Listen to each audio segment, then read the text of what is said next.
जय श्री राधे। पूज्य श्री सद्गुरुदेव भगवान के चरणों में प्रणाम। पूज्य मीराबाई जी का जीवन चरित्र। चित्तौड़ का परित्याग करके मीराबाई सा वृंदावन धाम में वास।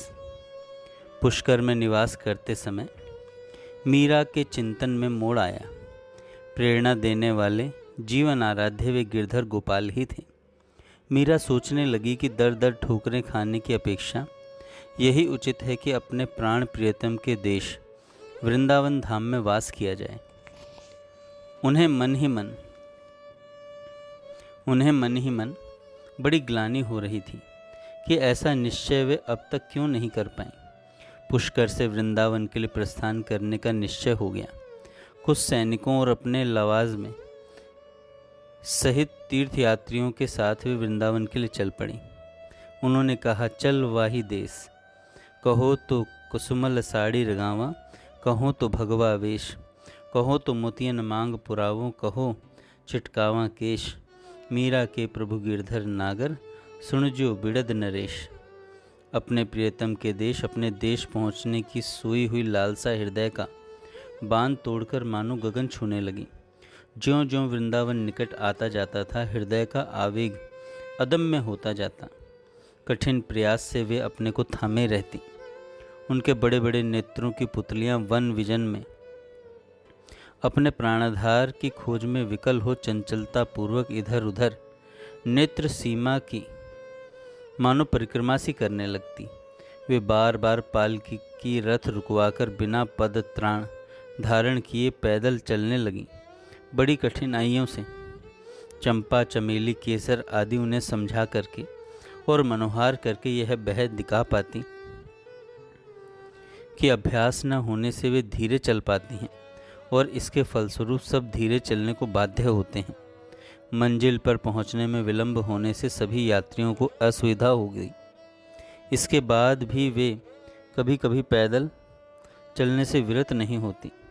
उनके पद छिल गए थे, उनमें छाले उभरकर फूट गए, किंतु वे उन सब कष्टों से बेखबर थी। दासियों सेवकों की आंखें भर भर आती। वे उनके चरणों पर माथा रखकर आंसू ढारते हुए सवारी स्वीकार करने की प्रार्थना करते।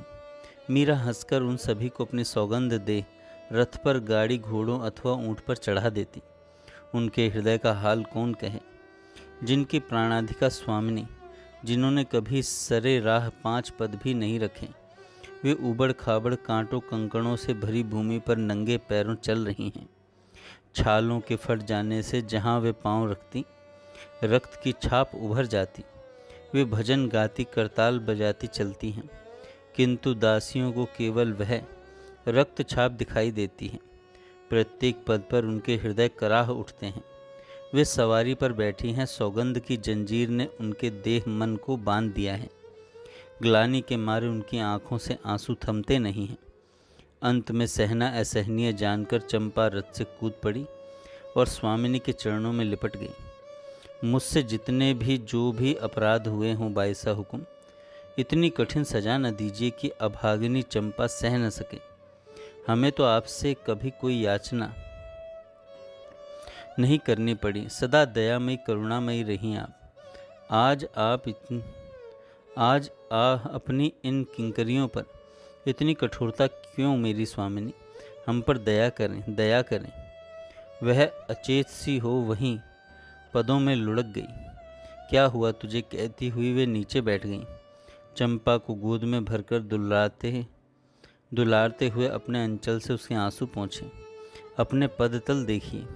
चमेली ने उनकी पगतली ऊपर करते हुए कहा, यही इसकी हम सबकी पीड़ा का कारण है बाईसा हुकुम।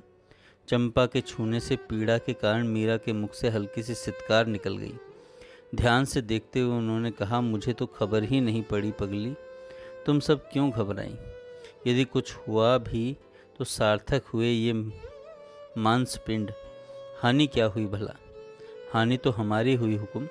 हम अभागिनों को जो सदा सेवा के अभ्यासी हैं, उसी में हम सुख कल्याण मानती हैं। उनको सवारी पर चढ़ने की आज्ञा मिली और सौगंध की जंजीर से बांध दिया गया। हमारी सुमन सुकुमार स्वामिनी पाँवों से चलें, हम उनके घावों से रक्त बहता देखें और सवारी का सुख लें, इससे बढ़कर दंड तो यमराज की शासन पुस्तिका में भी नहीं होगा। हमारी क्षमामयी कोमल हृदया स्वामिनी ने हम दासियों को ऐसी सजा क्यों दी? अवश्य ही हृदय में सुख भोगने की चाह रही होगी। स्वामिनी को कष्ट पाते देखने की चाह रही होगी, तभी यह विधान हुआ हमारे लिए। चंपा के इस कथन के साथ ही सभी बरबस जोर से रो पड़ी। जो यात्री यह देख रहे थे वे भी अपने को रोक नहीं सके, उनकी आंखें भी बहने लगीं। रात होने पर दासियां उनके घायल तलवारों पर औषध लेप करती, चरण चाप कर थकान मिटाने की चेष्टा करती, किंतु मीरा के मुख में एक ही बात थी कि वृंदावन अब कितनी दूर रह गया है। किसी से पूछकर आ तो समीप जानकर चलने को उठ खड़ी होती। जो यात्री पहले कभी वृंदावन गए थे उन्हें बुलवाकर दूरी पूछती, वहाँ के घाट बाट वन कुंज और मंदिरों का, यमुना का हाल पूछती, वहाँ की महिमा कभी स्वयं बखान करती और कभी दूसरों के मुख से सुनती। गाती, चलो मन गंगा जमुना तीर, गंगा जमुना निर्मल पानी शीतल होत शरीर, बंसी बजावत गावत कान्हा संग लियो बलबीर, मोर मुकुट पीतांबर सोहे कुंडल झलकत हीर, मीरा के प्रभु गिरधर नागर चरण कंवर पर सीर। कहीं एक साथ नदी पर्वत और वन देखती तो उन्हें वृंदावन की स्फुरणा हो जाती। वे गाने नाचने लगती, प्रणिपात करने लगती। दासियां पद पद पर उनकी संभाल करती, बहुत कठिनाई से समझा पाती उन्हें कि यह वृंदावन नहीं है, वृंदावन तो अभी दूर है। ब्रज की सीमा में पहुंचकर यात्रा रोक देनी पड़ी। मीरा धरा पर लौट गई। अपना घर अपना देश देखते ही संयम के बांध टूट गए। विवेक प्रेम प्रताड़ित होकर कहीं जा दुबका। आँखों से बहती गंगा जमुना उस पावन धरा का अभिषेक करने लगी। देह धूल धूसरित हो उठी। वह निरंतर अस्पष्ट कंठ से अपने प्राण प्रियतम को पुकारती, निहोरा करती। बहुत प्रयत्न करने पर भी वे प्रकृति स्थित नहीं हुई। किसी प्रकार भी उन्हें 2 कौर अन्न और 2 घूंट पानी नहीं पिलाया जा सका। अपनी प्रेम दीवानी स्वामिनी को घेरकर दासियां सारी रात कीर्तन करती रहीं। चंपा ने किसी को प्यार से किसी को डांटकर भोजन करने को समझाया। हम सेवक हैं, हमारी देह निरोग और पुष्ट हो, मन चाहे कि न चाहे, पर हमें भोजन करना ही चाहिए। हमें सचेत सावधान रहना चाहिए, अन्यथा हमारा सेवक धर्म कलंकित होगा। हम अपने लिए नहीं खाते पीते और स्वस्थ रहते हैं। हमें अपनी स्वामिनी की सार संभाल के लिए तन मन और बुद्धि को स्वस्थ रखना है। प्रातः होते ही उन्होंने यमुना स्नान की रट लगा ली। यमुना अभी दूर है ऐसा कहकर उन्हें पालकी पर चढ़ाया गया। चंपा उनके साथ बैठी। वृंदावन धाम, यह तो है प्रेम परवश प्राणों का आधार। उनके हृदय सर्वस्व की लीला स्थली, रसिकों का निवास स्थल। दूर दूर से प्यासे यहाँ धूल में लौटते नजर आते हैं। महान दिग्विजयी विद्वान रज स्नान करके वृक्षों से लिपटकर आंसू बहाते हुए दिखते हैं। कहीं नेत्र मूंदे मूंदे आंसू बहाते प्रकंपित पुलकित देह किसी घाट की बुर्जी पर या कहीं विजन कुटिया में अथवा किसी झाड़ी की या वृक्ष की छाया में बैठे हुए भक्त प्रेमी जन लीला दर्शन सुख में निमग्न हैं। जिस वृंदावन की महिमा महात्म के वर्णन में स्वयं ब्रजराज तनय अपने को असमर्थ पाते हैं, उसे मैं मूढ़ शुष्क हृदय कैसे कहूँ। सेवा कुंज के पीछे की गली एक घर लेकर 2 सेवक और 3 दासियों सहित मीरा रहने लगी। यद्यपि वे आरंभ से ही नहीं चाहती थी कि वृंदावन यात्रा में कोई साथ आए, पर जिन्होंने अपनी जिंदगी की डोर उनके चरणों में उलझा दी है, उनका वे क्या करें। चमेली बाई अपने पति शंकर और केसर बाई अपने पति केशव को साथ लेकर वृंदावन के लिए प्रस्थान करते समय मीरा के पीछे चल दी थी। चमेली के कोई संतान नहीं थी और केसर ने अपना एकमात्र पुत्र गोमती को सौंपा। जब केसर बाई स्वामिनी के पीछे पीछे चली तो केशव भी चल दिया। माँ माँ पुकारते हुए पुत्र गोविंद की और उसने एक बार घूमकर देखा और फिर मुंह फेर लिया। मीरा ने बार बार आग्रह किया कि वह लौट जाए।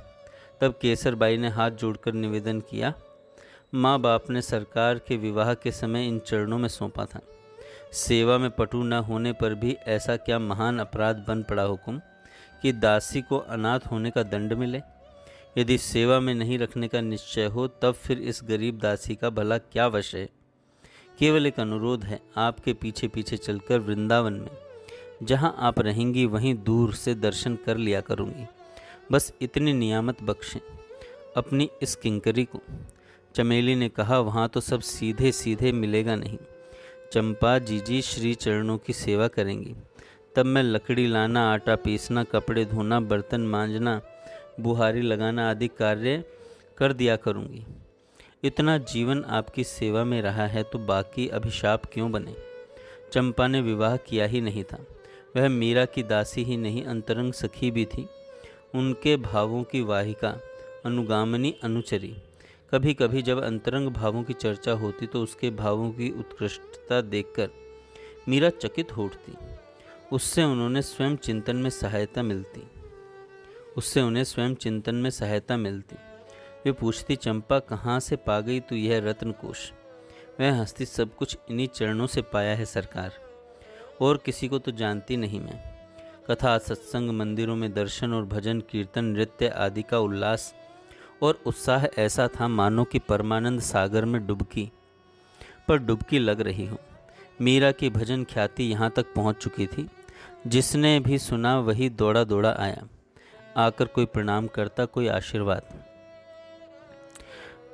आशीर्वाद देता। ब्रज के संतों से विचार विनिमय और भाव चर्चा करके मीरा तीव्रता पूर्वक साधन सोपानों पर चढ़ने लगी। यद्यपि वे स्वयं सिद्धा संत थी, पर यहाँ इस पथ में भला इति कहाँ है? जीव गोस्वामी पाद से मिलन। श्री जीव गोस्वामी पाद से मिलन। एक दिन किसी से पूछा पूज्य श्री जीव गोस्वामी पाद का नाम। उनकी गरिमा, उनकी प्रतिष्ठा, उनकी ख्याति सुनकर उनके दर्शन के लिए मीरा पधारी। सेवक द्वारा उनकी भजन कुटिया में सूचना भेजकर वे प्रतीक्षा करने लगी। गोस्वामी पाद किसी स्त्री का दर्शन नहीं करते। सेवक ने कुटिया से बाहर आकर कहा, मीरा हंसकर खड़ी होगी, धन्य है गोस्वामी पाद। मेरा शतशः शीर्षः प्रणाम। निवेदन करके उनसे अर्ज करें कि मुझ अज्ञ दासी से यह भूल हुई कि मैंने दर्शन देने के लिए विनती की है। मैंने अब तक यही सुना था कि वृंदावन में पुरुष एकमात्र रसिक शेखर व्रजेंद्र नंदन श्री कृष्ण ही हैं, अन्य तो जीव मात्र प्रकृति स्वरूपा नारी हैं। आज मेरी भूल को सुधार करके उन्होंने बड़ी कृपा की।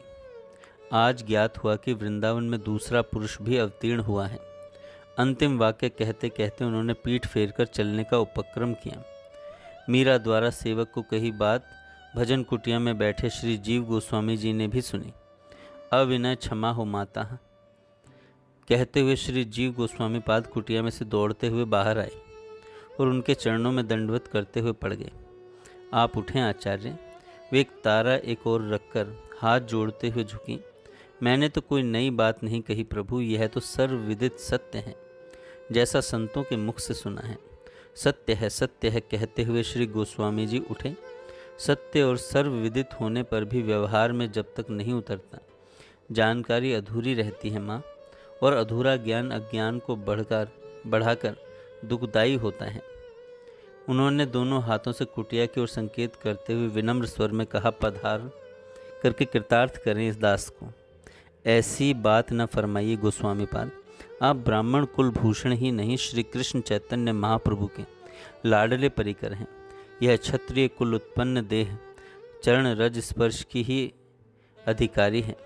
कहते हुए उन्होंने झुककर गोस्वामी जी के चरणों के समीप मस्तक रखा। वे हाँ हाँ कहते रह गए। अब कृपा करके पधारिए, गोस्वामी जी ने अनुरोध किया। आगे आप गुरुजनों के पीछे चलना ही उचित है। मीरा ने मुस्कुराकर कहा, मैं बालक हूँ, पुत्र तो सदा माँ के आंचल से लगा पीछे पीछे ही चलता है। गोस्वामी जी ने विनम्र आग्रह किया। इस समय तक कई संत महानुभाव एकत्रित हो गए थे। वे यह विनय प्रेम पूर्ण अनुरोध आग्रह देखकर गदगद हो गए। एक वृद्ध संत के सुझाव के अनुसार कुटिया के बाहर चबूतरे पर सब बैठ गए। सब ने मीरा से आरंभ करने का अनुरोध किया। मीरा ने कहा, अब तो हरि नाम लो लागी, सब जग को यह माखन चोरा, नाम धर्यो बैरागी। कित छोड़ी वह मोहन मुरली, कित छोड़ी वह गोपी, मूड मुड़ाई डोरी कटी बांधी, माथे मोहन टोपी। मात जसोमति माखन कारण, बांधे जाके पाँव, श्याम किशोर भय नवगोरा, चैतन्य जाको नाम। पीतांबर को भाव दिखावे, कटी कोपीन कसे, गौर कृष्ण की दासी मीरा, रसना कृष्ण बसे। पुनः आग्रह पर उन्होंने कहा, मीरा जी ने कहा, आली माने लागे वृंदावनी को, घर घर तुलसी ठाकुर सेवा, दर्शन गोविंद जी को। श्री जीव गोस्वामी पाद ने मीरा के पूछने पर श्री चैतन्य महाप्रभु के सिद्धांत और प्रेम भक्ति का वर्णन किया। अन्य संतों ने भी चर्चा में भाग लिया। श्री जीव गोस्वामी जी मीरा के विचारों की विशदता से, भक्ति की अनन्यता और प्रेम की प्रगाढ़ता से बहुत प्रभावित हुए। पुनः पधारने के आग्रह के साथ कुछ दूर तक पहुंचाकर उन्होंने मीरा जी को विदाई दी। जय श्री राधे। आगे हम कल सुनेंगे।